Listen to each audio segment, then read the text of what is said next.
Okay, today I want to show you something that is my favorite, and that is miniature carving. And I've been doing miniature carving for a long time. Most of my figures run around 3 inches tall. This one's about 3 1/4. The pattern is, in other words. I waited a while to get into miniature carving because of the fact that as beginners, I wouldn't lead someone right into miniature carving. Learn to carve the bigger pieces first, and then if you can learn to carve bigger pieces, you can carve a miniature. There's no problem there. But I just love doing these little fellas, and I'll tell you why. Number one, they don't take a lot of wood, and you know basswood's pretty expensive right now, about $4.50 a board foot. Number two, there's not a lot of waste in them. Number three, people just seem to like them better than the bigger ones because it doesn't take as much room. And four, they're just fun to carve anywhere. And I do carve them in dentist office. When I went to see the dentist the other day, I was sitting there carving on one in the office. And they're easy to carry around with my knife. I can pull them out and whittle anytime, anywhere.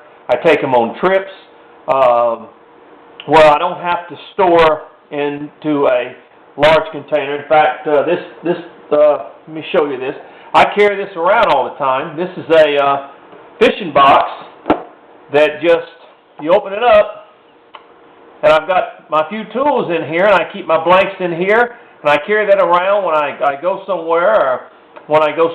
So my sister right now is battling cancer, and like when I take her to the MD Anderson Cancer Center, I just open my little box, I'll carry it around with me, and pull my little figures out and carve on them. And so it doesn't take a lot to carry it somewhere, and they're just fun to do. They can be afternoon projects, doesn't take a whole lot. And today we're going to do a little simple project with a little overcoat on. And the pattern for this, I'm going to put it in the tutorial department of the beginners videos that I have on woodcarvingillustrated.com in the message board. And you can go there and get the pattern. But these are so much fun to do, and we're going to do one today. And this one, like I said, he stands about 3 1/4 inches tall, and these turn out to be really fine little figures, and you can make a lot of them, and they're just a lot of fun. So what we're going to do is we're going to take our pencil, and as you can see, I've already cut it out with a bandsaw, cut part of it out, and I cut a little bit between the legs. I don't do the greatest job in the world. I'm not the greatest bandsaw cutter sometimes, but I can carve that. That's no problem. Sometimes you think you got center and it drags a little bit. But what we're going to do first of all is we're going to separate the legs down here from the figure. And we do it, of course, by removing the wood here. I try to get a little bit better close-up of doing this, and on the other side. One thing, like I said, these little miniature pieces like this that we have, they're so much fun. I'm just cutting in between the legs here a little bit, taking a little wood off in here. They're so much fun to do because I don't know how many of these I've done, but they're just fun to take out. I've taken them on trips, sitting there eating somewhere, and take one out and just work on them. And they're just so much fun to do. They really are. So I wanted to show you. All I'm doing right here is just separating his legs right here. There we go.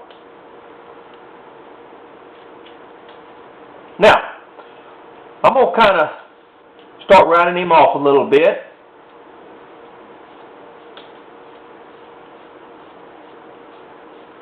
He's going to have an overcoat on is what he's going to do. We're not going to make him real difficult. Not at all. All right, I'm going to take, and I'm going to draw a line and separate the head from the body, just like here.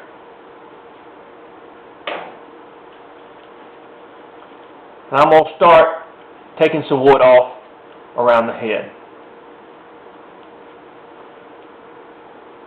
And like I told you, the way I work from both sides, so to give me a symmetrical view of what I'm working with. There you go. Kind of rounding off this head a little bit. Removing a little wood in here.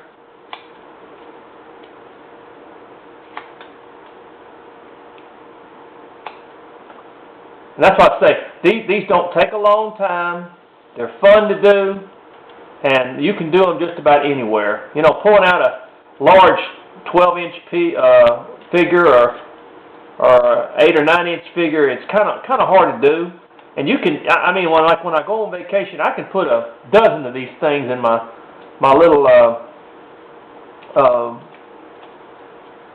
box there.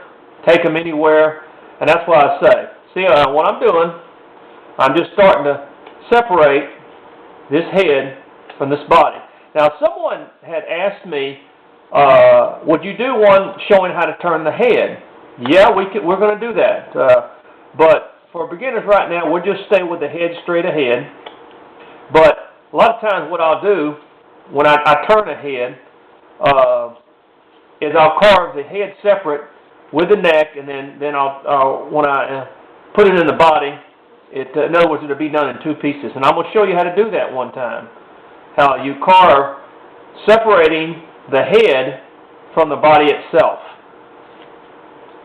But right now we're carving with the head attached. So see, we're just starting to remove some wood. Move a little bit on the body in here. We're not going to make this a difficult carving. He's not going to be, but he's going to be cute when you know when you